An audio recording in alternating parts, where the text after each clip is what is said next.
గలతీయులకు రాసిన పత్రిక బైబిల్ స్టడీలో ధ్యానం చేస్తూ వస్తా ఉన్నాం.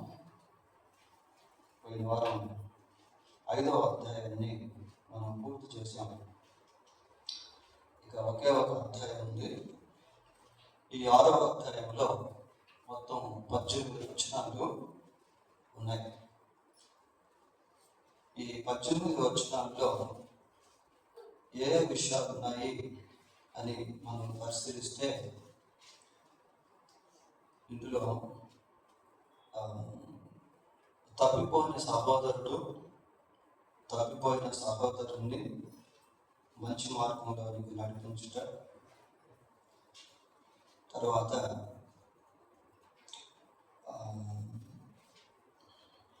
ప్రీచర్స్ రెస్పాన్సిబిలిటీ, వాక్యోపదేశకుల పట్ల బాధ్యత, మూడవదిగా విత్తుట కోయుట, నాలుగవదిగా అందరికీ మేలు చేయుట, విశేషంగా విశ్వాసులకు మేలు చేయుట,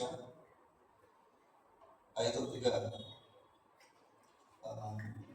శరీరాతిశయము, సున్నతి ధర్మశాస్త్రము, ఆరవదిగా క్రీస్తు శిలువ యందు అతిశయించుట, ఏడవదిగా సున్నతి కంటే నూతన సృష్టి ప్రాముఖ్యము, ఎనిమిదవది పౌరు శరీరం వద్దు యేసు ముద్రలు, తొమ్మిదవది సంఘానికి పౌరు యొక్క అంతిమ శుభాలు.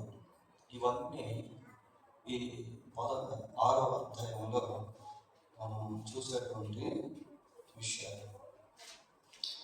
సరే, 6వ అధ్యాయం 1వ వచనం చదవండి.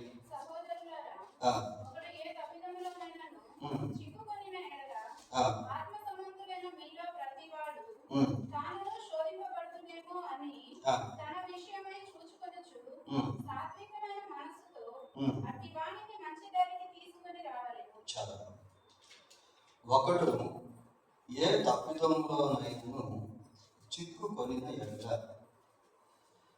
అంటే ఈ టెన్స్ ఎలా ఉంది అంటే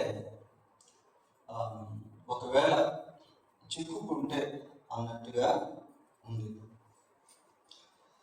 ఒకడు ఏ తప్పిదంలోనైనా చిక్కుకొనిన ఎడల అంటే సంఘంలో కూడా కొన్నిసార్లు విశ్వాసులుగా పిలువబడేటువంటి విశ్వాసుల జీవితాల్లో బలహీనతలు అనేటువంటివి ఉంటాయి.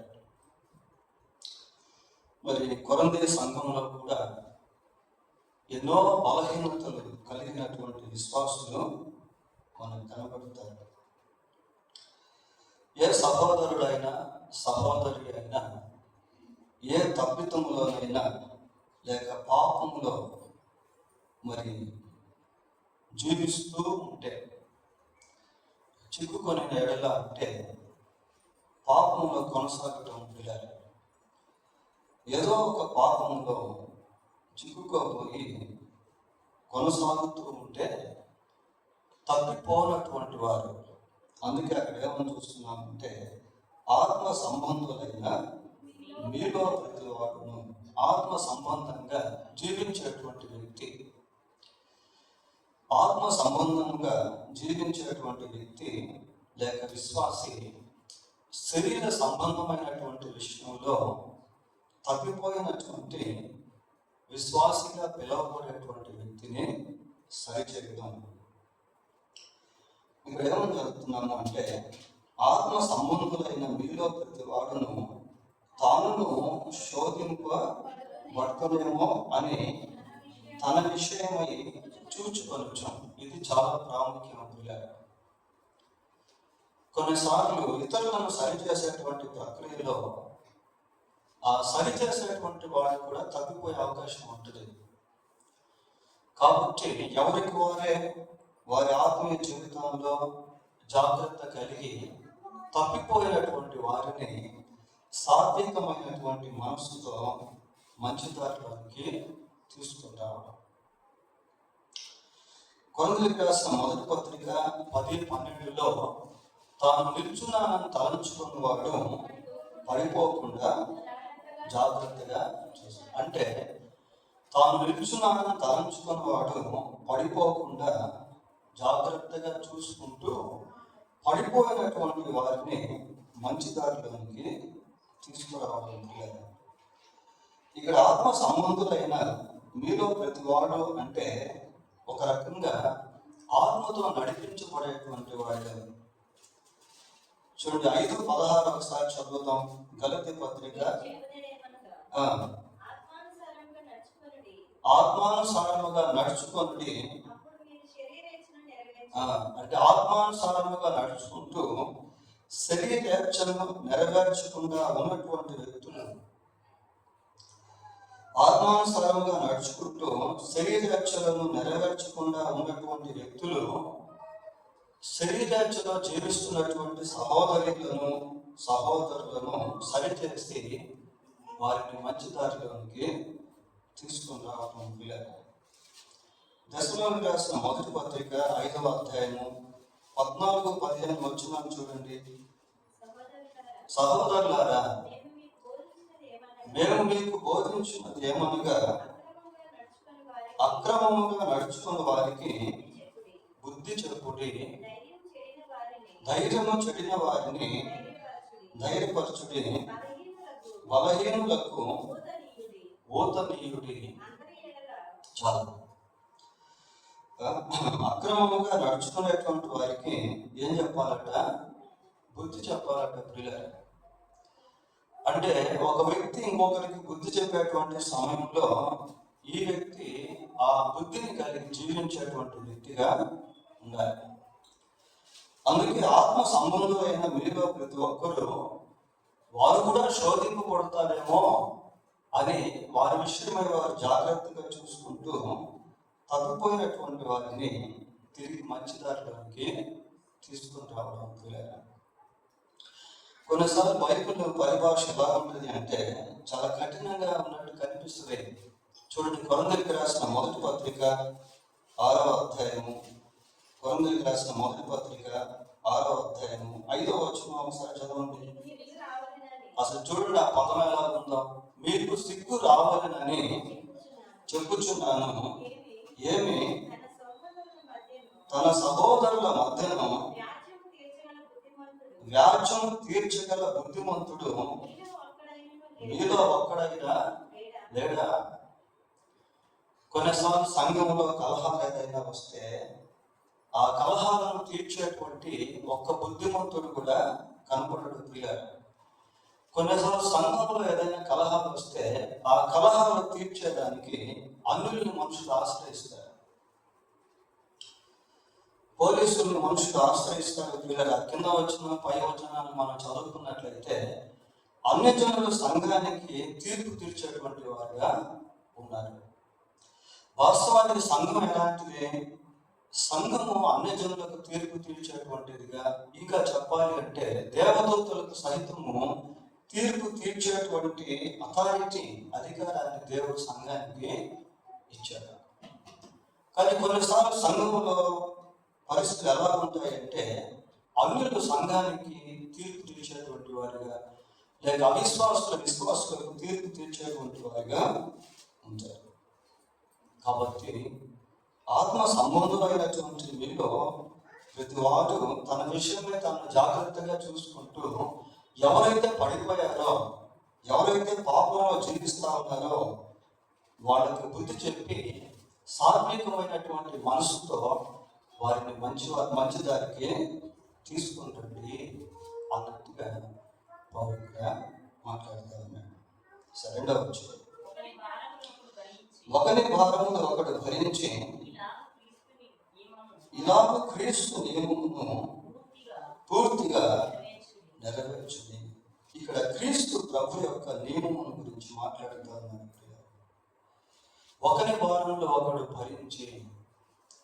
చూడండి, ఒకరినొకడు అనేటువంటి పదము చాలా సందర్భాల్లో బైబిల్లో మనకు కనిపిస్తుంది.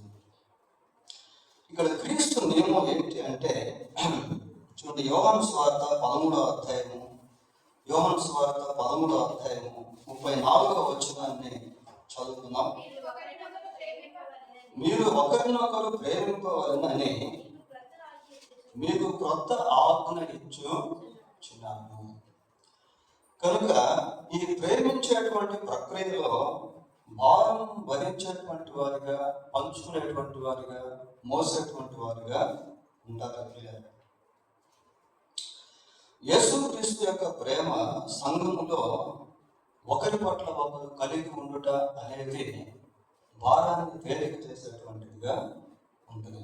అది ప్రార్థన ద్వారా కానివ్వండి, ఒక సలహా ద్వారా కానివ్వండి, అది ఏదో ఒక సహాయం ద్వారా అయినా కూడా కావచ్చు. పిల్లలు సరే 3, 4, 5 వచనాలు కలిసి ఉంటాయి. ఒకసారి చూద్దాం. ఎవరైనాను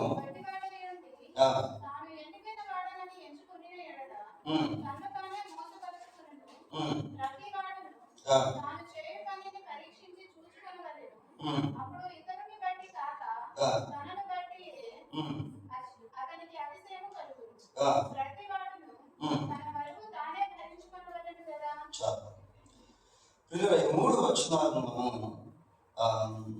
గమనించినప్పుడు ఇక్కడ ఏమని చూస్తున్నామంటే, ఎవడైనా ఒట్టివాడై ఉండి తాను ఎన్నికైన వాడనుకొని ఎంచుకొని ఎడల తన్ను తానే మోసపరుచుకున్నాం. కాబట్టి ఏం చేయాలట? ప్రతి వాడు తాను చేయు పనిని పరీక్షించి చూసుకోవాలి. ఇక్కడ ఈ సెల్ఫ్ ఎగ్జామినేషన్ అనేటువంటిది చాలా ప్రాముఖ్యమైనది. కొన్నిసార్లు మన జీవితంలో మన పరిస్థితి ఎలా ఉంటుంది అంటే, మనం ఇతరుల వైపు చూస్తూ ఉంటాం. ఇతరుల వైపు మనం చూసినప్పుడు కొన్ని సందర్భాల్లో మన వైపు మనం చూసుకోలేనటువంటి వారంగా ఉంటాం. చూడండి, మత్తయి సువార్త 7వ అధ్యాయము 3, 4 వచనాలు చదువుకుందాం. మత్తయి సువార్త 7, 3, 4. నీ కంట్లో ఉన్న దూరం ఎంచగా నీ సహోదరుని కంచులో ఉన్న నలుసును చూచుటయ్యేలా నీ కంచులో దూరం ఉండగా నీవు నీ సహోదరుని చూచి నీ కంచులో ఉన్న నలుసును తీసివేయనిమ్మని చెప్పనేలా వేషధారి, మొదట నీ కంచులో ఉన్న దూరమును తీసివేసుకును, అప్పుడు నీ సహోదరుని కంటిలో ఉన్న నలుసును తీసివేయటకు నీకు దాటిగా. కాబట్టి ఈ సెల్ఫ్ ఎగ్జామినేషన్ అనేటువంటిది జీవితానికి సంబంధించి, పనికి సంబంధించి, పరిచర్యకు సంబంధించి తెలుసుకోవడం అనేటువంటిది చాలా అవసరం. ఎవడైనా ఒట్టివాడై ఉండి ఏమనుకుంటున్నా అక్కడ, తాను ఎన్నికైన వాడిని ఎంచుకుని తను తానే మోసపరచు. కొన్నిసార్లు సెల్ఫ్ డెసిషన్ అంటారు దాన్ని.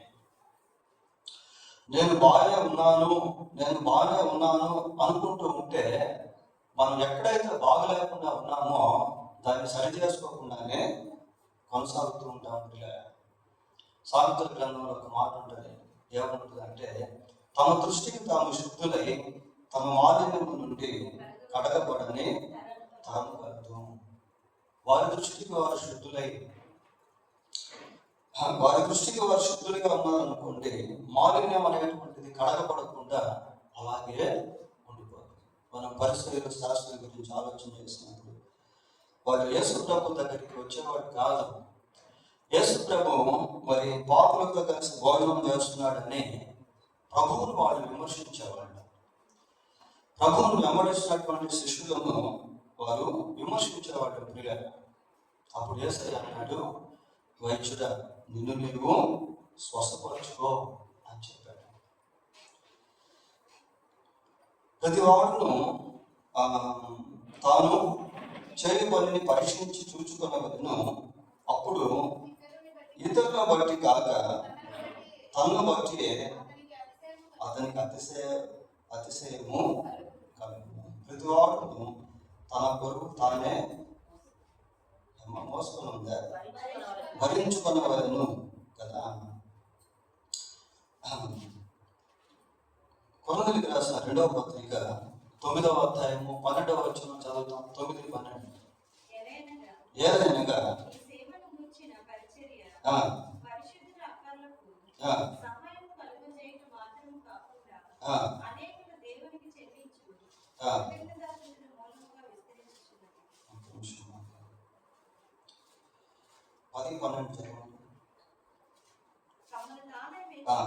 తమ్మును తామే మెచ్చుకొను కొందరితో జతపరుచుకొనుటకైనను. చాలా ఇంపార్టెంట్ వచనం పిల్లలు. కొంతమంది ఏం చేస్తారంటే వాళ్ళని వాళ్ళే మెచ్చుకుంటా ఉంటారు. సెల్ఫ్ డెసిప్షన్ అన్నమాట. తమను తామే మెచ్చుకున్న కొందరితో జతపరుచుకొనుటకైనను వారితో సరిచూసుకొనుటకైనను మేము తెగింపజాలము. కానీ వారు తమలోనే ఒకరిని బట్టి ఒకరు ఎన్నిక చేసుకొని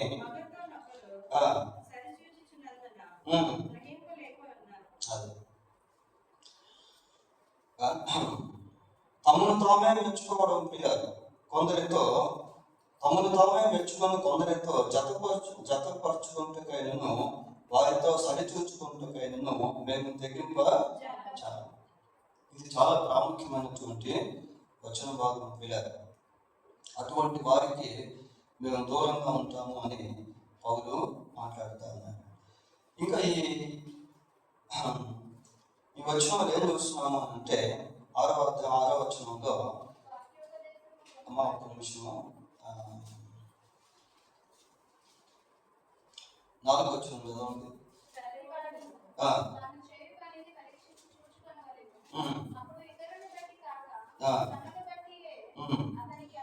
అతిశయముల గురించి మాట్లాడుతూ ఉన్నాడు పిల్లల. అతిశయము అంటే బోస్టింగ్ అన్నమాట. వాస్తవానికి ఒక విశ్వాస జీవితంలో అతిశయం అనేది దేని విషయంలో ఉండాలి అంటే యేసుక్రీస్తు ప్రభు విషయంలో ఉండాలి, దేవుని విషయంలో ఉండాలి. అతిశయించువాడు ప్రభువునంతే అతిశయింపవలెను అని ఇర్మీయా గ్రంథంలో మనం చూస్తాం పిల్లలు. అంతేకాకుండా కొరింథీయులకు రాసిన మొదటి పత్రిక 1వ అధ్యాయము 29-30 వచనాలు చూడండి. ఏ శరీరము దేవుని ఎదుట అతిశయింపకుండా నిమిత్తము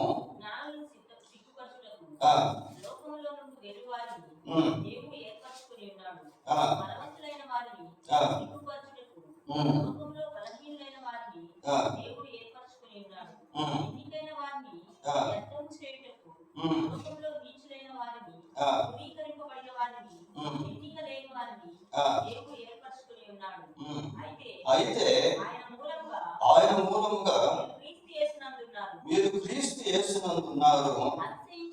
అతిశయించువాడు ప్రభువునందే అతిశయింపవలెనని. చూడండి, ఇది ఇంపార్టెంట్. దేవుని మూలముగా ఆయన మనకు జ్ఞానమును, నీతియు, పరిశుద్ధతయు, విమోచనము దాన్ని బట్టి అతిశయించాలి ప్రియులారా. అంటే యేసుక్రీస్తు మనకు ఏమై ఉన్నాడో దాన్ని జ్ఞాపకం చేసుకుంటూ ఆ యొక్క జ్ఞానాన్ని బట్టి ఈరోజు మనం ప్రభువుని ఆరాధిస్తున్నాం, ప్రభు దగ్గరికి వచ్చాం, మనకు ఒక నిరీక్షణ కలుగు. ఇది ఒక గొప్ప జ్ఞానము. ఈ జ్ఞానం చాలా గొప్పది పిల్లరా. Spiritual knowledge or wisdom. దాన్ని బట్టి మనం అతిశయించాలి. దేవుడు మనకు నీతిని ఇచ్చాడు యేసుక్రీస్తు ద్వారా. వాస్తవానికి మనం నీతిమంతులం కాము, కానీ యేసుక్రీస్తునందు విశ్వాసం ఉంచడం వలన దేవుడు మనకు నీతిని ఇచ్చాడు. ఆ నీతిని బట్టి మనము అతిశయించాలి, పరిశుద్ధతను బట్టి అతిశయించాలి, విమోచనను బట్టి అతిశయించాలి. ఇవన్నీ దేంట్లో ఉన్నాయంటే యేసుక్రీస్తు ప్రభువులో ఉన్నాయి. ఇంకా కరెక్ట్గా వీటన్నిటిని క్రోడీకరించి ఫిల్టర్ చేసి చెప్పాలి అంటే యేసుక్రీస్తుని బట్టి మనం అతిశయించే వారంగా ఉండాలి. ఆయన కృపను బట్టి అతిశయించే వారంగా ఉండాలి. ఆయనతో ఉన్న సహవాసాన్ని బట్టి మనం అతిశయించే వారంగా ఉండాలి. ఆయన ఆరాధించడం ఒక అతిశయం లాంటిది ప్రియులారా. ఎంతో మందికి అటువంటిది లేదు. అటువంటి ఆధిక్యత, ధన్యత, ప్రివిలేజెస్ అనేటువంటివి లేవు. సరే, 6-7 చూద్దాం.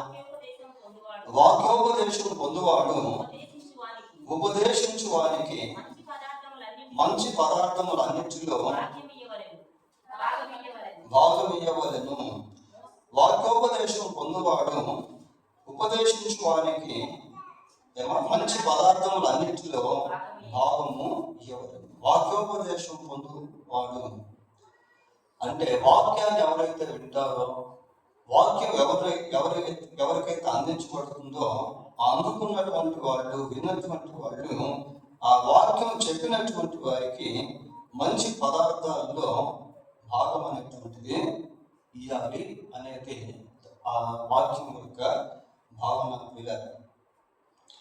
ఇది మంచి పదార్థములు అంటే దీంట్లో 2 విషయాలు అనేటువంటివి ఉన్నాయి. ఒకటి material things and financial support.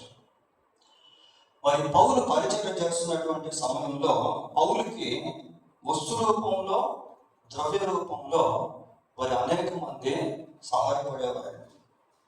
యేసుక్రీస్తు ప్రభు పరిచయం చేస్తున్నటువంటి దినాల్లో కూడా ఎంతో మంది వస్తు రూపంలో, ద్రవ్య రూపంలో సహాయపడేవాళ్ళు పిల్లలు.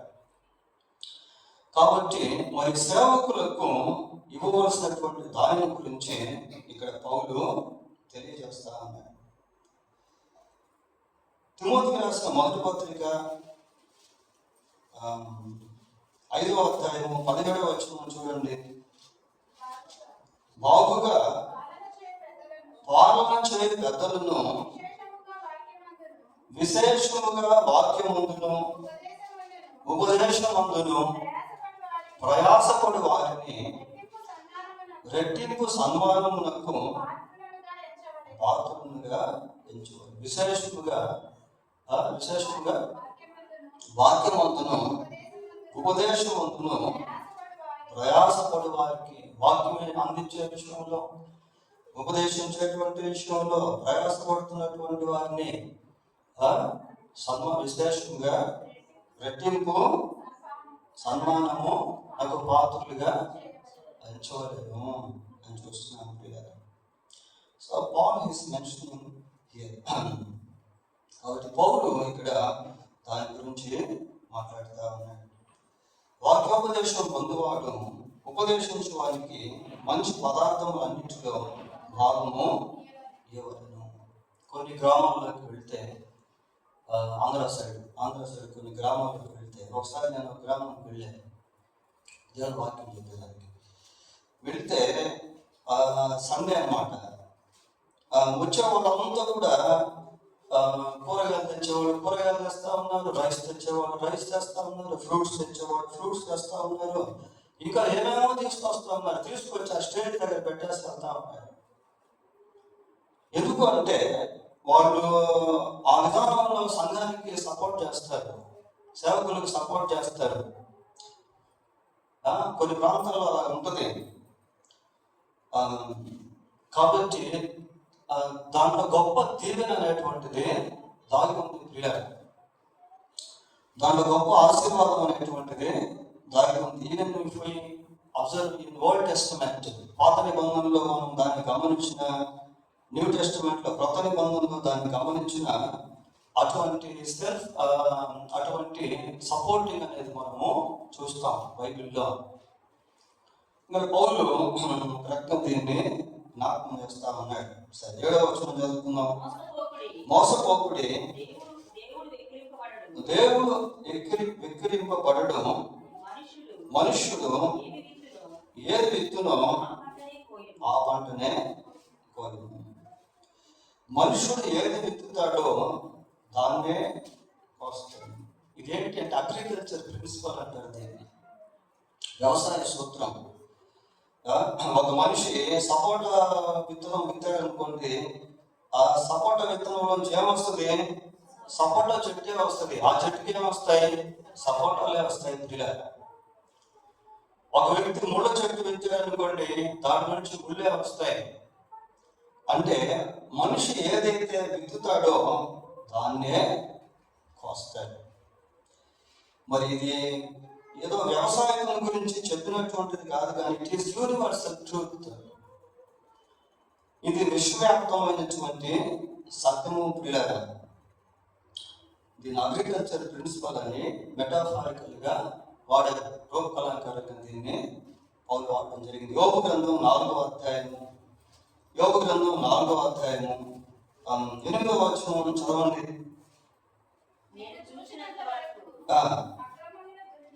ఏమంట? దేన్ని దున్నుతున్నాడట? అక్రమమును దున్ని కీడును విత్తువారు దానినే. దేన్ని విత్తుతున్నారు? కీడును విత్తుతా ఉన్నారు. ఏం కోస్తున్నారు? కీడునే కోస్తున్నారు. దేన్ని విత్తితే దాన్ని కోస్తారు. సామెతల గ్రంథం మొదటి అధ్యాయము 31వ వచనం చదువుదాం. కాబట్టి వారు తమ ప్రవర్తనకు తగిన ఫలము అనుభవించెదరు. తమ ప్రవర్తనకు తగిన ఫలము అనుభవించెదరు. ఇంకా చెప్పాలంటే చాలా ఉన్నాయి. ఒకడు ఒడిలో అగ్నిని పెట్టుకుని ఎడల కాలకుండునా. చాలా ఉన్నాయి ఇట్లాంటి సిమిలర్ వచ్చినాయి బైబిల్లో. ఒక వ్యక్తి ఏ విత్తనం అయితే విత్తాడో అదే పంటను కోస్తాడు. మంచిని విత్తితే మంచిని కోస్తాడు, కీడును విత్తితే కీడును కోస్తాడు. ఇంకా ఒక మాట ఉంది బైబిల్ ఏంటంటే, తాను జరిగించిన అన్యాయమునకు తిరిగి జరుగును అన్నట్టుగా ఉంటుంది బైబిల్లో. అంటే అన్యాయం చేసాం అనుకోండి, మళ్ళీ అన్యాయం అనేటువంటిది రిపీట్ అవుతుంది. నిజంగా అలాంటి కొన్ని బైబిల్లో చూస్తే చాలా ఆశ్చర్యం అనిపిస్తుంది ప్రియులారా. కత్తి పట్టుకున్నవాడు కత్తితోనే, చూడండి ఆ పదాలు ఎలా ఉన్నాయో. కనుక విత్తడం అనేది చాలా ప్రాముఖ్యమైనది. ఏది విత్తుతామో దాన్ని మనము కోస్తాం. చెప్తూ ఇక్కడ ఏమంటున్నాడంటే, ఇంకా ఏమంటున్నాడు ఆ వచనం చదవండి మళ్ళీ ఒకసారి. మనుషుడు ఏమి విత్తునో ఆ పంటనే కోయును. అమ్మా ఒక్క నిమిషం. మోసపోకుడి, దేవుడు వెక్కిరింపబడడు. దేవుడు వెక్కిరింపబడడు అని ఉంది ప్రియులారా. దేవుడు వెక్కిరింపబడడు అని అంటే ప్రతిఫలం ఇచ్చేటువంటి వాడు దేవుడు. బైబిల్లో మనం గమనించినప్పుడు దేవుని యొక్క ఉగ్రత ఘట్టాలు అనేవి అక్కడక్కడ మనకు కనిపిస్తాయి ప్రియులారా. రోమపత్రిక 1వ అధ్యాయము 18వ వచనం ఒకసారి చూడండి. రోమపత్రిక 1వ అధ్యాయం. దుర్నీతి చేత సత్యమును అడ్డగించు మనుషుల యొక్క సమస్త భక్తిహీనత మీదను దుర్నీతి మీదను దేవుని కోపము పరలోకము నుండి బయలుపరచబడుచున్నది. చూడండి, దుర్నీతి మీద ఇంకా దేని మీద భక్తిహీనత మీదను దుర్నీతి మీదను దేవుని కోపము పరలోకము నుండి బయలుపరచబడు. So the wrath of God, the anger of God, the punishment of God. దేవుని శిక్షణ ఎవరు కూడా తప్పించుకోలేకపోయారు. No one can escape the punishment of God. Sometimes people will be escaped on this earth from the people. కొన్నిసార్లు మనుషులు ఈ భూమి మీద తప్పు చేసి వాళ్ళ నుంచి వీళ్ళ నుంచి తప్పించుకునే అవకాశాలు ఉంటాయి, కానీ దేవుని చేతిలో నుండి ఎవరు కూడా తప్పించుకోలేరు. యెహోవా కన్నులు ప్రతి స్థలం మీద ఉండును, అవి చెడ్డవారిని మంచివారిని చూచు. కయ్యలో తన తమ్ముడిని చంపే టైంలో ఎవరు కూడా లేరు. ఆదాము అవ్వలు ఎక్కడో ఉన్నారు. నిర్జన ప్రదేశం అది. ఆ రోజుల్లో పాపులేషన్ ఎంతంటే ఓన్లీ 4 members, నలుగురే. తన తమ్ముడు అయిన హేబెల్ని చంపేశాడు, తిరుగుతా ఉన్నాడు. అయితే దేవుడు ఆ హేబెల్ గురించి విచారణ చేశాడు. దాని ప్రతిఫలాన్ని కయ్యనుకు ఇచ్చాడు. ఆదాము అవ్వలు ఇద్దరు ఏదైనా తోటలో వృక్షఫలాలు తిన్నారు. అయితే దేవుడు వారికి అవకాశం ఇచ్చాడు, కానీ వారు దేవుని సన్నిధిలో పశ్చాత్తాపడలేదు, ఒప్పుకోలేదు. పాపాన్ని దాచిపెట్టినటువంటి వారిగా మారారు. చివరికి అక్కడి నుంచి వెళ్ళగొట్టబడ్డారు. దానివల్ల ఎన్నో నష్టాలు, కష్టాలు, శ్రమలు, బాధలు, వేదనలు అనుభవించాల్సి వచ్చింది. పిల్లలు సరే, ఒక మనుషుడు ఏది విత్తునో అదే పంట కోస్తాడంట. నెక్స్ట్ వర్స్ చదవండి.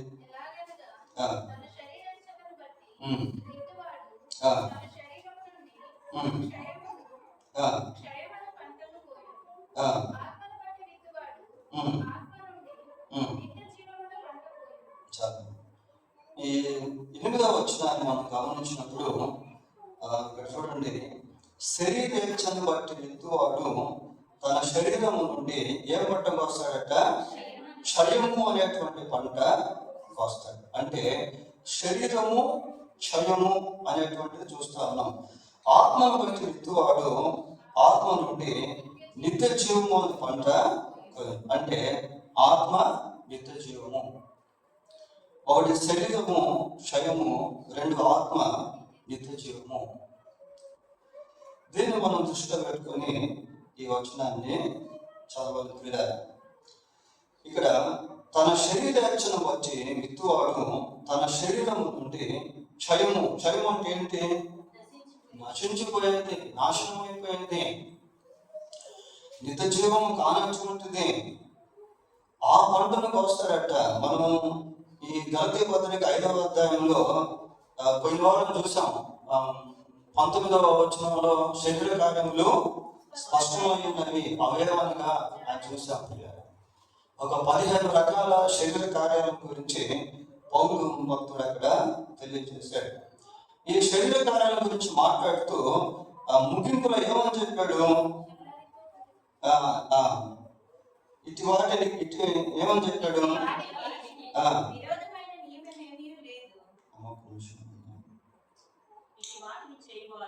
ఇటు వాటిని చేయువారు దేవుని రాజ్యమును స్వతంత్రించుకొనరని అదనమాట ఫలం. అంటే ఇటు వాటిని చేసేటువంటి వారికి దేవుని రాజ్యం అనేటువంటిది లేదు. దేవుని రాజ్యం లేదంటే అర్థం ఏంటి? నిత్య జీవం అనేది లేదు అని. ఇంకా కొంచెం చెప్పాలి అంటే రోమపత్రిక 6వ అధ్యాయము 23వ వచనం చూడండి. ఏలైనగా పాపం వలన వచ్చు జీవితము మరణం. పాపం వలన వచ్చు జీవితము మరణము. మరణం అంటే ఏ మరణం? అది నిత్య మరణం. ప్రియ నిత్య జీవము ఇందాక మనం చదివాం కదా. కాబట్టి ఈ శరీర కార్యాలు జరిగించేటువంటి వాళ్ళు మరి దేవుని రాజ్యంలో ప్రవేశించలేరు. అంటే అర్థం ఏంటంటే వాళ్ళకి నిత్య జీవం అనేటువంటిది లేదు. క్షయం అనేటువంటి పంటను వాళ్ళు కోస్తారు, నాశనం అనేటువంటి పంటను వాళ్ళు కోస్తారు. మరి ఆత్మను బట్టి విత్తే వాళ్ళకి ఏం పంట అంట? ఆత్మను బట్టి విత్తువాడు ఆత్మ నుండి నిత్య జీవము అను పంటను కోయదు. ఆత్మను బట్టి విత్తుట అంటే పరిశుద్ధాత్మ ద్వారా నడిపించబడి యేసుక్రీస్తునందు విశ్వాసం ఉంచడం. మరి నిత్య జీవం అలాగే వస్తుంది కదా. దేవుడు లోకమును ఎంతో ప్రేమించను కాగా తన అద్వితీయ కుమారునిగా పుట్టిన వారి యందు విశ్వాసం ఉంచు ప్రతి వాడును నశింపక నిత్య జీవం పొందినట్లు ఆయన్నే అనుగ్రహించిన. How can we receive the forgiveness of sin? How can we know that Jesus is only God? How can we know that Jesus is our loving Savior, the Savior of our soul? మనం ఏ విధంగా యేసుక్రీస్తును ఆత్మరక్షకుడు అని తెలుసుకోగలము అంటే పరిశుద్ధాత్మ ద్వారా. కొరింథీయులకు రాసిన మొదటి పత్రిక 12:3వ వచనం ఒకసారి చూడండి. 12:3వ వచనం.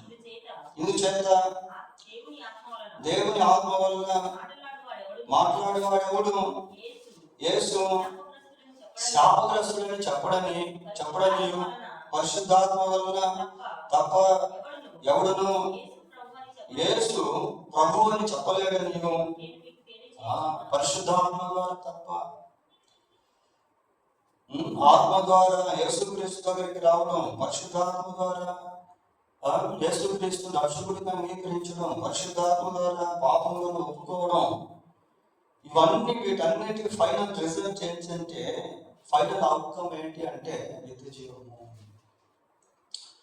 అంటే కేవలం మనం నిత్య జీవము మాత్రమే అనుభవిస్తామని కాదు ప్రియారా. ఈ భూమి మీద యేసుక్రీస్తునందు విశ్వాసం వచ్చిన తర్వాత చనిపోయేంత వరకు ఇంకా కొంత టైం ఆఫ్ పీరియడ్ ఉంటుంది.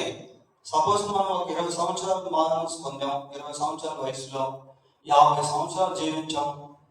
మరి ఎన్ని సంవత్సరాల మధ్యలో గ్యాప్? 30 సంవత్సరాలు ఉంది. 30 సంవత్సరాల తర్వాత నిత్య జీవాన్ని స్వతంత్రించుకుంటాం. అంతేకాకుండా ఈ 30 సంవత్సరాల జీవితంలో కూడా ఎన్నో శ్రేష్టమైనటువంటివి దైవిక సంబంధమైనవి అనుభవిస్తాం. అది దేవుని కాపుదల కానివ్వండి, అది దేవుని ఆశీర్వాదం కానివ్వండి, అది దేవుని నడిపింపు కానివ్వండి, అది ఏదైనప్పటికీ దేవునికి సంబంధించిన వాటిని మనం అనుభవించే వారంగా ఉంటాం. ఎఫెసీ పత్రిక 1వ అధ్యాయము 3వ వచనం చూడండి.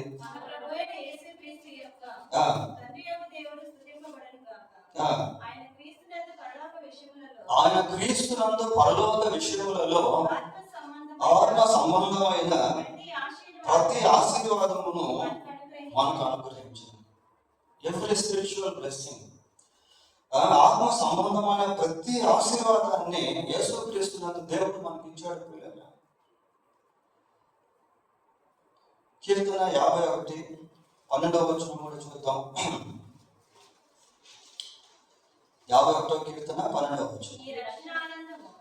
నీ రక్షణానందము నాకు మరలా పుట్టించుము. చాలు, నీ రక్షణానందము, ద జాయ్ ఆఫ్ సాల్వేషన్.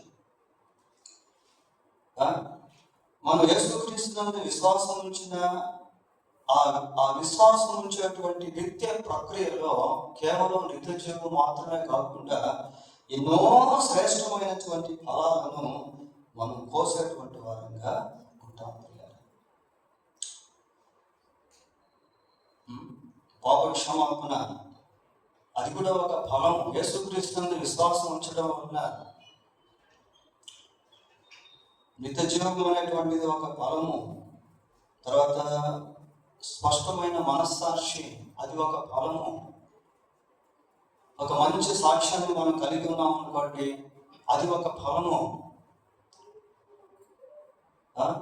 కుటుంబంలో దేవుడు ఇచ్చేటువంటి నెమ్మది, ఏది లేకపోయినా సంతోషం, ఆనందం, నిరీక్షణ, దైవిక సంబంధమైనటువంటి నిరీక్షణ, ఇవన్నీ కూడా బ్లెస్సింగ్స్. తర్వాత నెక్స్ట్ చదువుతాం. మనము మేలు చేయటం నిష్కక ఇందుము, మనము అలయక. మళ్ళీ ఇక్కడ పంటల గురించి మాట్లాడతాం, కొంచెం ఫిజికల్ గా, కొంచెం స్పిరిచువల్ గా.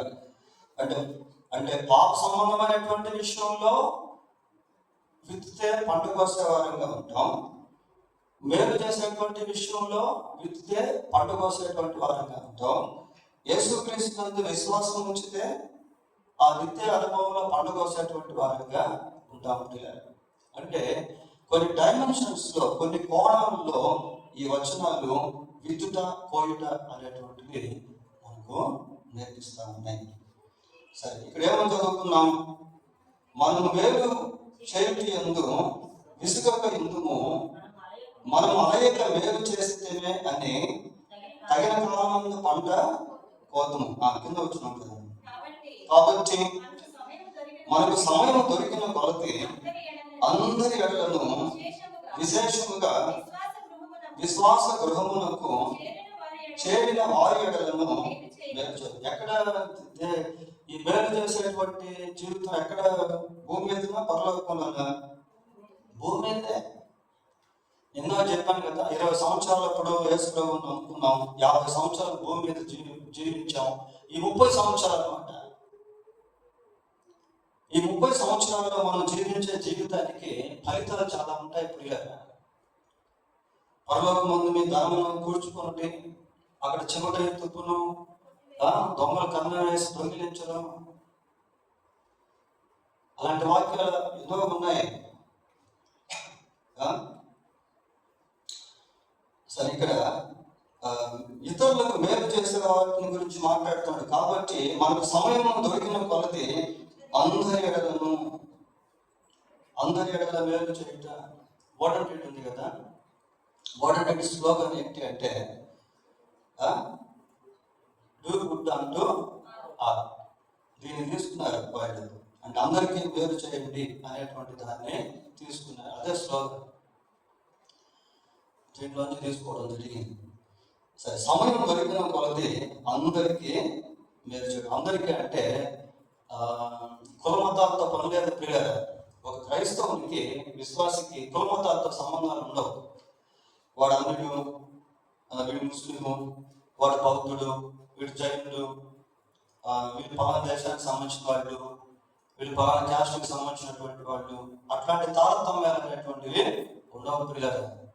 ఎందుకంటే యేసుక్రీస్తు నేర్పించిన ప్రేమ పాఠంలో అందరూ కూడా సమానులే. నిన్ను వల్ల నీ పొరుగువాడిని, ఆ పొరుగువాడు ఎవరైనా సరే,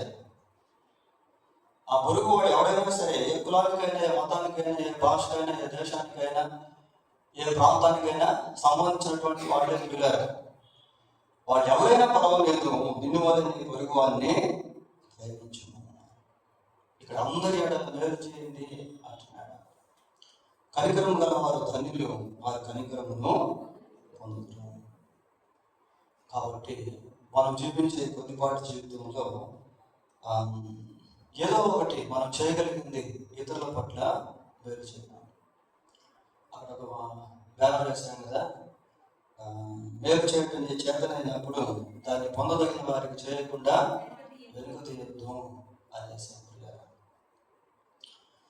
కాబట్టి ఏదో ఒక విధంగా మేలు చేయడం. అపోస్తుల కార్యములు 9వ అధ్యాయము 36వ వచనం చూడండి. 9:36. మరియు యొప్పేలో తబిత అనే ఒక శిష్యురాలు ఉండెను. ఆమె సత్క్రియలను, ధర్మకార్యములను బహుగా చేస్తుంది. సత్క్రియలు, ధర్మకార్యాలు. మరి ఎంతమందికి హెల్ప్ చేస్తుందా ప్రియుల? ఎంతమందికి ధర్మకార్యాలు అంటే అయ్యే కదా. సత్క్రియలు అంటే క్యారెక్టర్ అన్నమాట, గుణలక్షణాలు. ధర్మకార్యాలు అంటే గివింగ్ అదర్స్, ఇతరులకు ఇవ్వడం. ఎన్ని ధర్మకార్యాలు చేస్తుందో ప్రియుల. ఒక విశ్వాసి ₹1 పేదవాడికి సహాయం చేసినా దానికి ప్రతిఫలం ఉంటుంది. అదే ఒక అవిశ్వాసి ₹1,00,00,000 పేదవాడికి సహాయం చేస్తే ఏం ప్రతిఫలం ఉండదు ప్రియులారా. ఎందుకంటే అతను అవిశ్వాసి కనుక అతను వెళ్ళేటువంటి లోకంలో ఆ ప్రతిఫలాలు అనేటువంటివి ఉండవు. చూడ డిఫరెన్స్ అనేది ఎట్లా ఉందో.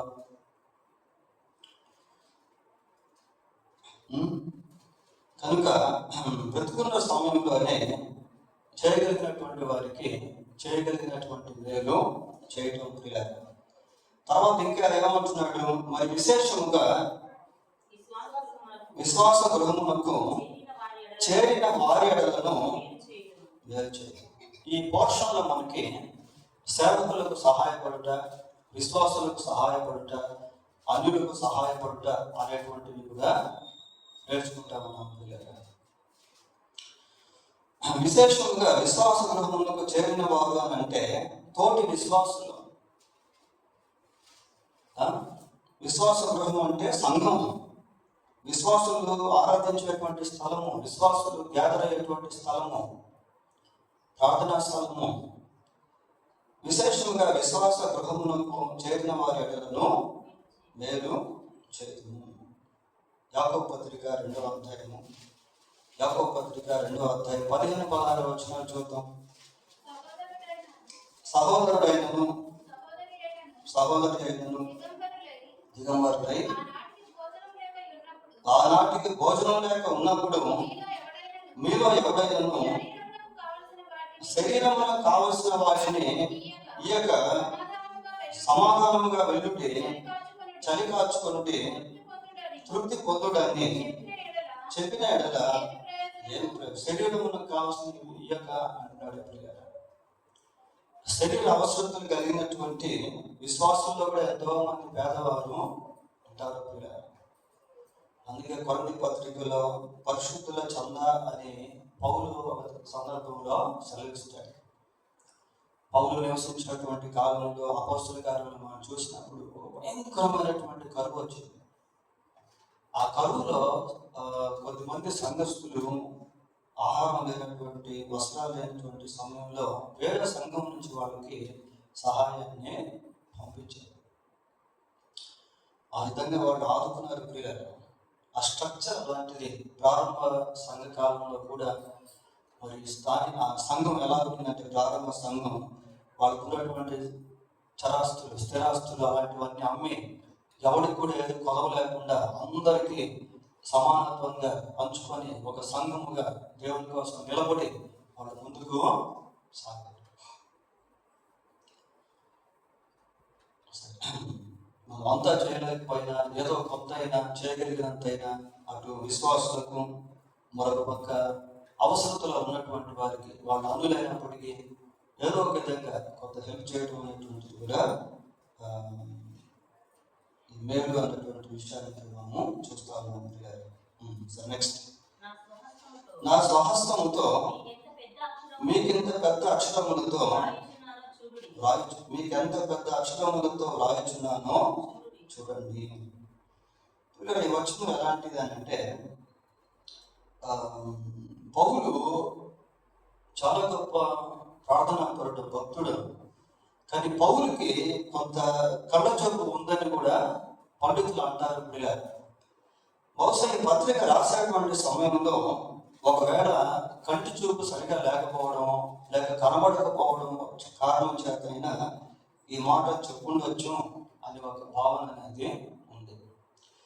పోతే రెండవదిగా, పౌలు తన పత్రిక చివరి భాగంలో ఎప్పుడు తానే స్వతహాగా గ్రీటింగ్స్ చెప్పడం అనేటువంటిది చూస్తాం. పిల్లలు గ్రీటింగ్స్ చెప్పడం అనేటువంటిది చూస్తాం. చూడండి ఒకసారి దశలోనికి రాసిన 2వ పత్రిక 3వ అధ్యాయము, దశలోనికి రాసిన 2వ పత్రిక 3వ అధ్యాయము 17వ వచనం చదువుకుందాం. పౌలను నేను నా చేవ్రాతతో వందనమని రాయచ్చు. ఒకవేళ ఆ పత్రిక ఇంకెవరి చేతైనా రాయించుండొచ్చు. కొన్ని పత్రికలు మనం బైబిల్లో గమనించినప్పుడు వాళ్ళు రాయలేదు, కానీ వాళ్ళ దగ్గర రాసేటువంటి వాళ్ళు లేఖికులు ఉండేవాళ్ళు. లాస్ట్ ఫైనల్ గా వీళ్ళు ఏదో ఒకటి రాసి దాన్ని పంపించేవాళ్ళు. పిల్లలు వేరే వారి చేత పత్రిక రాయించి వాళ్ళు పత్రిక రాసినా వీళ్ళు రాసినట్టే లెక్క. ఎందుకంటే దాంట్లో ఉన్నటువంటి మాటలు వీళ్ళవి కాబట్టి ఆ విధంగా ఎంచబడతా ఉంటాయి. ఒకవేళ బహుశా ఆ కోణంలో పౌలు ఈ విధంగా మాట్లాడవచ్చేమో అని బైబిల్ పండితుల అభిప్రాయం. సరే, 12వ వచనం చదువుదాం. శరీరమందు చక్కగా అగుపడు వారెవరో వారు క్రీస్తు యొక్క శిలువ విషయమై హింస పొందకుండుటకు మాత్రమే సున్నతి పొందవలనని మిమ్మును బలవంతము చేయించున్నారు. ఇక్కడ జూడాయిజర్స్ అంటే యూదుల గురించి మాట్లాడుతూ ఉన్నాడు. కొద్దిమంది వాళ్ళు ఎలా ఉన్నారంటే, శరీర హింస పొందకుండా సున్నతిని సపోర్ట్ చేసేవాళ్ళు పిల్లలు. అయితే పౌలు కొన్ని సందర్భాల్లో సున్నతి సపోర్ట్ చేయకపోవడం వల్ల ఎంతో హింసించబడ్డాడు. కొంతమంది కాంప్రమైజ్ అయ్యి వాళ్ళు హ్యాపీగా ఉంటే, పౌలు కొన్ని విషయాల్లో కాంప్రమైజ్ కాలేకపోయాడు, రాజీ పడలేకపోయాడు. కాబట్టి ఎంతో హింసను అనుభవించాడు. చూడండి ఒకసారి 5వ అధ్యాయం 11వ వచనం చదువుతాం. 5:11. సహోదరులారా, సున్నతి పొందవలనని నేను ఇంకనూ ప్రకటించున్న ఎడల ఇప్పటికీ హింసింపబడనే. ఒకవేళ ప్రకటిస్తా ఉంటే అసలు నాకు హింస అనేది ఉండేది కాదు అంటున్నాడు. పోయినసారి మనం చెప్పుకున్నాం కాదు, కొన్ని సందర్భాల్లో పౌలు సున్నతికి సపోర్ట్ చేశాడు, కొన్ని సందర్భాల్లో పౌలు సున్నతికి సపోర్ట్ చేయకుండా అలాగే ఉండిపోయాడు. దాని గురించి చాలా ముందు రోజుల్లో మనము చెప్పుకున్నాం పిల్లలు. సరే 13వ వచనం చదవండి. అయితే వారు సున్నతి పొందిన వారైనను ధర్మశాస్త్రము సున్నతి పొందిన వారుగా ఉన్నారు, కానీ ధర్మశాస్త్రాన్ని ఆచరించట్లేదు. సున్నతి పొందినటువంటి వ్యక్తి ఖచ్చితంగా ధర్మశాస్త్రాన్ని అనుసరించాలి, ఆచరించాలి. అయితే వారు సున్నతి పొందారు, కానీ ధర్మశాస్త్రాన్ని ఆచరించేటువంటి వారుగా లేదు. తాము మీ శరీర విషయం ముందు అతిశయించు నిమిత్తము మీరు సున్నతి పొందవాలని కోరుచున్నారు. మీ శరీర విషయం అతిశయించుట అంటే ఒకవేళ వారి ద్వారా ఎక్కువ మంది సున్నతి పొందారనుకోండి, వీళ్ళకి ఒక అతిశయం ఏంటి? మా ద్వారా వీళ్ళు సున్నతి పొందారు, మా ద్వారా ఇంతమంది సున్నతి పొందారు. అదొక రకమైనటువంటి అతిశయం, శరీర సంబంధమైనటువంటి అతిశయము. నెక్స్ట్, అయితే మన ప్రభువైన యేసుక్రీస్తు శిలువయందు తప్ప మరి దేని యందును అతిశయించుట నాకు దూరమవును గాక. దాని వలన నాకు లోకమునకు నేనును సిలువ వేయబడి. మళ్ళీ ఇక్కడ సిలువను గురించి మాట్లాడుతున్నాడు, అతిశయం గురించి మాట్లాడుతూ ఉన్నాడు. పైభాగంలో వాళ్ళు దేని గురించి అతిశయిస్తున్నారు అంటే, మా ద్వారా ఇదిగో ఇంతమంది సున్నతి పొందారు అనేది ఒక అతిశయము. అయితే పౌల యొక్క అతిశయం ఎలాంటిది అంటే, సిలువ ఎంత అతిశయించేవాడిగా ఉన్నాడు. సిలువ ఎంత అతిశయించేవాడిగా ఉన్నాడు.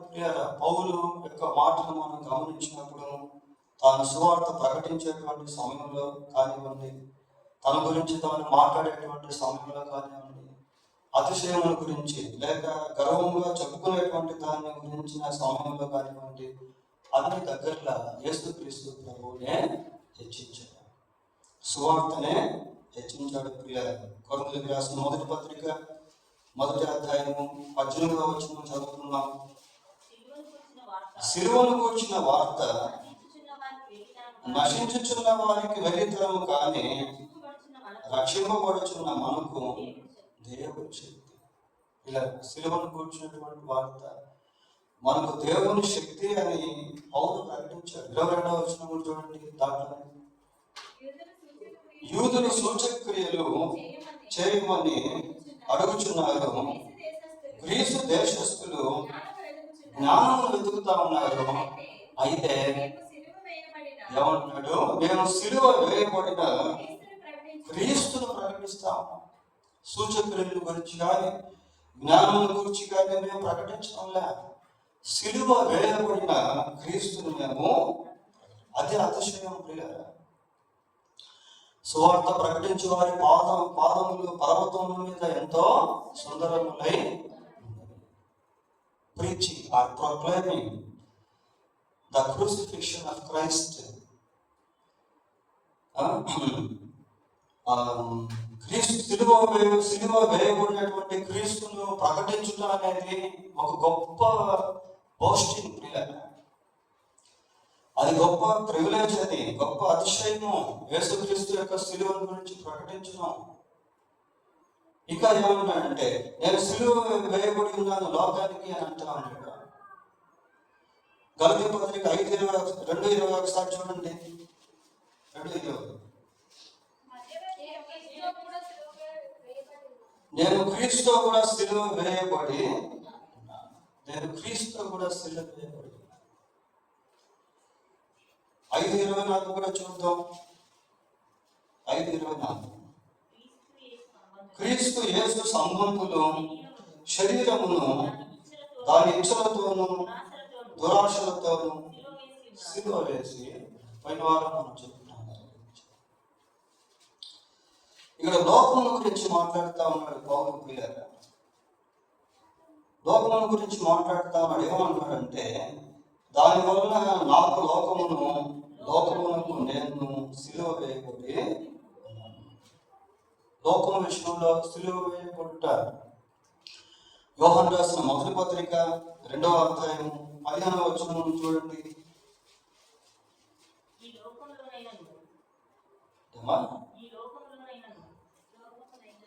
ఈ లోకమునైనను లోకములో ఉన్న వాటినైనను ప్రేమింపకుడి.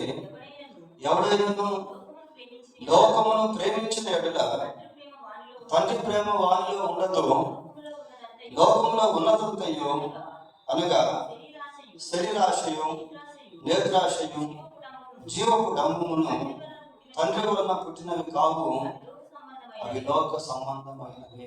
చూడండి, శరీరాశ, నేత్రాశ, జీవపు డంబము ఇవన్నీ స్వభావంలో పనిచేస్తూ ఉంటాయి.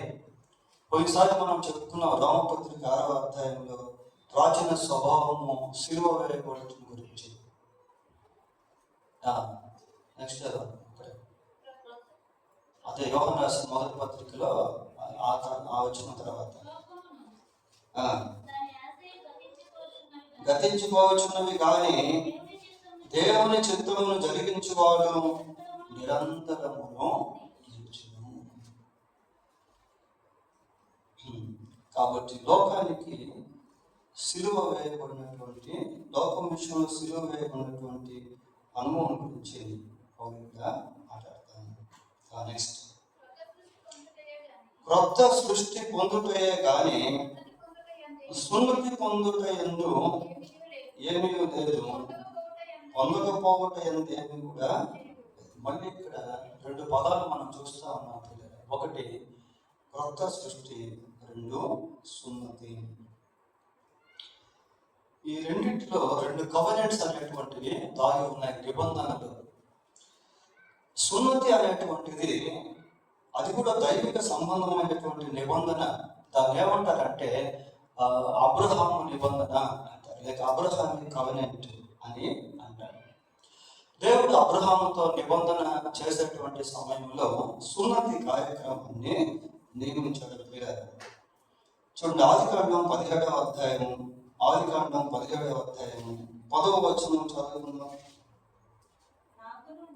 నాకును నీకును నీ తరువాత నీ సంతతికి మధ్య మీరు కైకొనవలసిన నా నిబంధన ఏదనగా మీలో ప్రతి మగవాడు సున్నతి పొందవలెను. ఫస్ట్ సున్నతి గురించి ఆ అధ్యాయంలో మనం చూస్తాం. ఇక అధ్యాయం ముగింపుకు వచ్చేసరికి అబ్రహాము యొక్క కుమారుడైనటువంటి ఇష్మాయేలు, తర్వాత అబ్రహాము ఇంట్లో పుట్టినటువంటి వాళ్ళు, మగ సంతానము అందరూ కూడా సున్నతి ఆచరించారు. అక్కడ ప్రారంభమైంది అబ్రహాం కవెనెంట్ అని అంటారు దాన్ని, అబ్రహాం నిబంధన అని కూడా పిలుస్తారు పిల్లలు. అయితే ఇప్పుడు మనం ఏ నిబంధనలో ఉన్నాము? క్రొత్త నిబంధనలో ఉన్నాము. కాబట్టి క్రొత్త నిబంధనకి ఎప్పుడైతే మనం వచ్చామో పాత నిబంధనలో ఉన్నటువంటి కొన్ని కస్టమ్స్తో మనకి పని లేకుండా పోయింది. అందుకే పౌలు అంటాడు, సున్నతి పొందడంలో పొందకపోవడంలో ఏం లేదు. అయితే ఏందట, ఏం చదువుతున్నాం అక్కడ?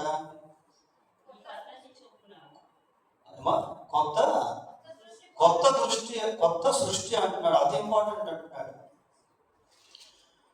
సున్నతి కాదు, the new creation is more than సర్కంషన్.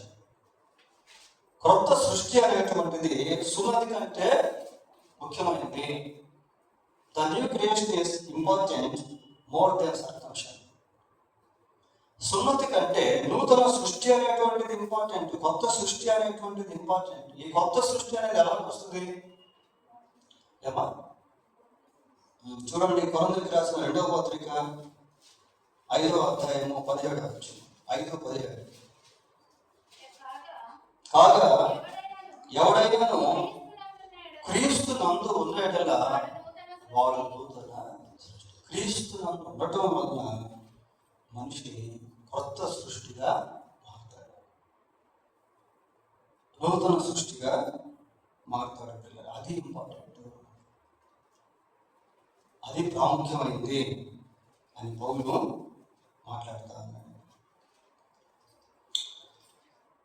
So next, ఈ పద్ధతి చొప్పున నడుచుకొని వారందరికీ అనగా దేవుని ఇశ్రాయేలీయులకు సమాధానము కృపయు కలుగును గాక. ఇక్కడ ఒక ప్రత్యేక పదాన్ని మనం వింటున్నాం పిల్లలు. ఈ పద్ధతి చొప్పున నడుచుకొని వారందరికీ అనగా దేవుని ఇశ్రాయేలులకు అని అంటే, మరి ఇశ్రాయేల్ ప్రజల్లో నుంచి ఎవరెవరైతే యేసుక్రీస్తును రక్షకుడుగా అంగీకరించారో వారందరికీ కూడా పౌలు వందనాలు తెలియజేస్తా ఉన్నాడు. ఇశ్రాయేల్లో నుంచి యేసు ప్రభువును రక్షకుడిగా అంగీకరించినటువంటి వాళ్ళు పిల్లలు చూడండి, 3వ అధ్యాయం 6వ వచనం చదువుదాం. 3వ అధ్యాయము 6వ వచనం. అబ్రహాము దేవుడు నమ్మెను, అది అతనికి నీతిగా ఎంచబడెను. కాబట్టి విశ్వాస సంబంధులే అబ్రహాము కుమారులని మీరు తెలుసుకున్నది. దేవుడు విశ్వాస మూలముగా అన్ని జనులను తీర్చునని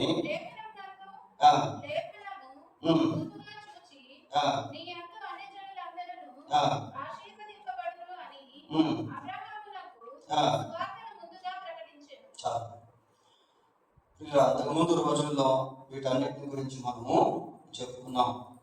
మరి ఇక్కడ ముఖ్య విషయం ఏంటి అంటే, ఇశ్రాయేలీయులు అనేక మంది యేసుక్రీస్తునందు విశ్వాసం ఉంచి వారు నిజమైన దేవుని ఇశ్రాయేలీయులుగా మారారు. విశ్వాస సంబంధులే అబ్రహాము సంతానం అని ఇక్కడ మనం చూస్తున్నాం ప్రియులారా. విశ్వాసం లేని ఎంతో మంది యూదులు అబ్రహాము సంతానంగా పిలువబడలేదు. పోయినసారి కూడా మనం చెప్పుకున్నాం, యోహాను సువార్త 8వ అధ్యాయంలో మేము అబ్రహాము సంతానం అని యూదులు అన్నారు పిల్లలు. కాబట్టి ఈ పదజాలం దేనికి సంబంధించింది అంటే, మరి యేసుక్రీస్తునందు విశ్వాసం ఉంచినటువంటి దేవుని ఇశ్రాయేలీయులు లేక ఇశ్రాయేల్ ప్రజలు దేవుని ఇశ్రాయేలీయులుగా పిలువబడుతూ ఉన్నారు. నెక్స్ట్, నేను యేసు యొక్క ముద్రలు నా శరీరమందు ధరించి ఉన్నాను. ఇక మీదట ఎవడును నన్ను శ్రమ పెట్ట. యేసు యొక్క ముద్రలు నా శరీరమందు ఉన్నాయి అంటున్నాడు ప్రియులారా. ఇది దేనికి సూచనగా ఉంది అంటే, పౌలు యేసుక్రీస్తు ప్రభువుని గురించి సువార్త ప్రకటించేటువంటి సమయంలో ఎన్నో దెబ్బలు, ఎన్నో కష్టాలు, ఎన్నో శ్రమలు, ఎన్నో బాధలు, ఎన్నోసార్లు కొరడా దెబ్బలు, ఇవన్నీ కూడా అనుభవించారు. ఒకవేళ మనం నిజంగా పౌలు యొక్క శరీరాన్ని పరిశీలించి ఉంటే ప్రభు నిమిత్తం ఎన్ని గాయాలు ఆయన శరీరంలో మనకు కనబడేవో ప్రియులారా. అంతే కదా, కొన్ని గాయాలు అయినప్పుడు అవి మచ్చల్లాగా శరీరంలో అలాగే ఉండిపోతాయి. దాని గురించి మనకు అర్థం కావాలంటే మీరు ఇంటికి నాకు చదువుకోండి. కొరింథీయులకు రాసిన 2వ పత్రిక 11వ అధ్యాయము, కొరింథీయులకు రాసిన 2వ పత్రిక 11వ అధ్యాయం 23 నుంచి 26 వచనం వరకు చదువుకోండి ప్రియులారా. అక్కడ పౌలు ప్రభు కొరకు లేక సువార్త కొరకు ఎన్ని శ్రమలు, ఎన్ని కష్టాలు, ఎన్ని బాధలు అనుభవించాడో. గత చివరిగా 18వ వచనం, సహోదరులారా మన ప్రభు అయిన యేసుక్రీస్తు కృప మీ ఆత్మతో నుండును గాక. ఇక్కడ కూడా 2 పదాలు మనం చూస్తూ ఉన్నాం పిల్లలు. ఒకటి కృప, 2 ఆత్మ. ఒకటి కృప, 2 ఆత్మ అనేటువంటిది చూస్తాము. ఇంకా దీన్ని కొంచెం థియాలజికల్గా చెప్పాలి అంటే, కొంచెం డెప్త్గా చెప్పాలి అంటే, కృప ద్వారానే ఆత్మకు రక్షణ అనేది కలిగింది. కృప ద్వారానే ఆత్మకు రక్షణ అనేటువంటిది కలిగింది పిల్లలు. ఎఫెసీ పత్రిక 2వ అధ్యాయంలో ఏమంటాడంటే, మీరు కృప వలననే రక్షణ పొంది ఉన్నారు. కృప ద్వారా, మీరు విశ్వాసము ద్వారా కృప చేతనే రక్షింపబడిన. కృప చేత రక్షణ. దేనికి రక్షణ అంటే ఆత్మకు ప్రియులారా. ఇక్కడ ఆత్మను గురించి పౌలు మనిషి సహోదరులారా, మన ప్రభు అయిన యేసుక్రీస్తు కృప మీ ఆత్మతో ఉండునుగాక కనుక పౌలు ముగింపులో కూడా దేవుని కృపను గురించి, మానవ ఆత్మను గురించి మాట్లాడుతూ ఈ పత్రికను ముగించారు. ప్రార్థన చేసుకుందాం.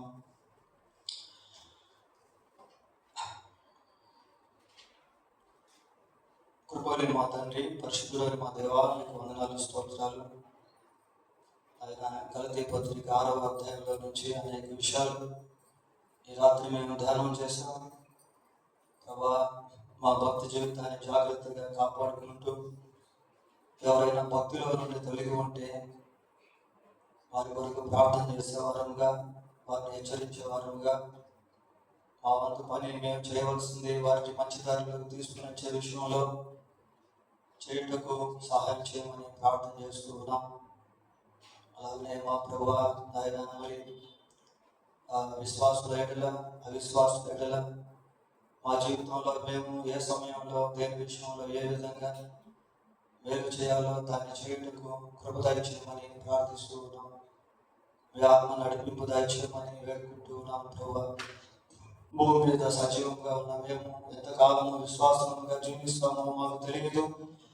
అయితే విశ్వాసంలో జీవిత పాత్రలు మా వంతు పని మేము ఏ విషయాల్లో, ఎవరెవరి విషయాల్లో, మీ విషయంలో, ఆయన మా విషయాల్లో ఏదైతే చేయాలో అది చేయుటకు ప్రభావి కనికరించి సహాయం చేయండి.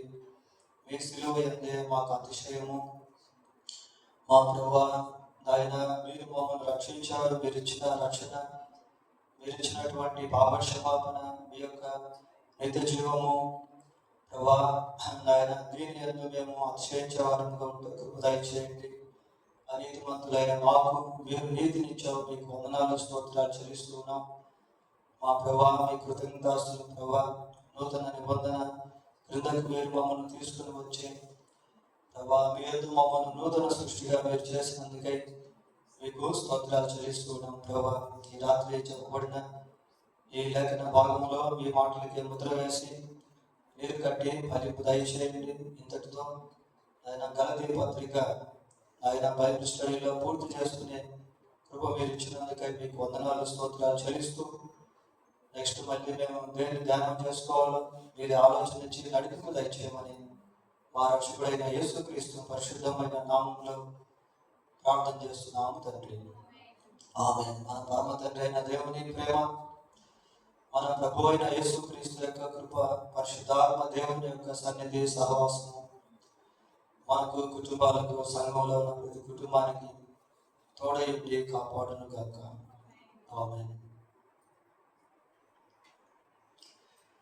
అందరికీ వందనాలు. దేవుని మా కృప చేత